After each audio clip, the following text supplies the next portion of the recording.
हठपूर्वक सांसारिक चीज़ों से हटाया हुआ मन उन चीज़ों के प्रति प्रबल आकर्षण होने पर तुरंत ही उसमें फंस जाता है। इसलिए मोह माया के बंधनों से छूटने के लिए, भोग का त्याग करने के लिए भगवान की शरण लेनी चाहिए। भगवान की प्राप्ति करने के लिए और भोग की इच्छा का त्याग करने के लिए जो भगवान की शरण लेते हैं उनकी रक्षा भगवान स्वयं करते हैं। इसी कारण भगवान का भक्त भोग का सहज ही त्याग करके आसानी से भगवान को पा लेता है, क्योंकि ऐसे भक्तों का चित्त मोह माया का त्याग करने के लिए अपने बल का भरोसा नहीं करता है, बल्कि उन भगवान का बल ही उसका आधार होता है जिसका बल अपार है।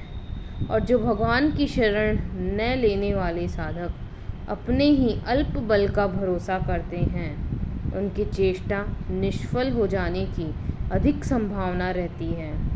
इसलिए भक्ति की कामना करने वालों को चाहिए कि भगवान जो सर्वत्र व्यापक, सर्वशक्तिमान, सर्वज्ञ, सबके आधार और दयालु और भक्त वत्सल हैं, उनकी शरण लेकर उनकी प्रार्थना करके उन्हीं के दया के द्वारा मुक्ति पाने के लिए यत्न करें। भगवत गीता की सहायता से मन को ईश्वर में कैसे लगाएं?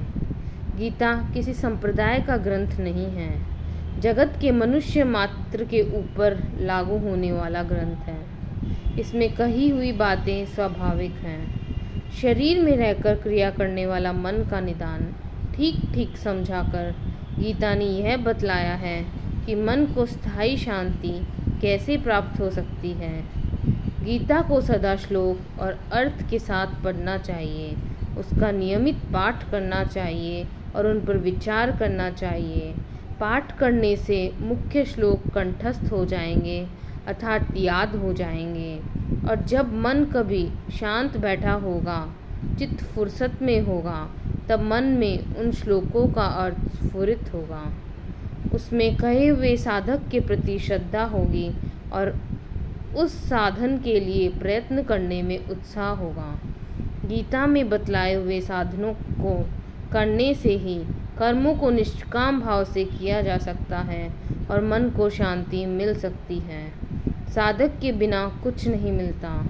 दूसरे अध्याय में बतलाए हुए स्थित प्रज्ञ के लक्षण, तीसरे अध्याय में बताया हुआ काम क्रोध के नाश करने का आग्रह, 12वें अध्याय में बतलाए हुए भक्तों के लक्षण, 13वें अध्याय में बतलाए हुए ज्ञान के लक्षण, 14वें अध्याय में बतलाए हुए गुणातीत के लक्षण, 16वें अध्याय में बतलाए हुए दैवी संपदा के लक्षण तथा इनके अतिरिक्त सारी गीता में यत्र तत्र कहे गए साधनों को यदि साधक करे तो जरूर शांति प्राप्त होती है।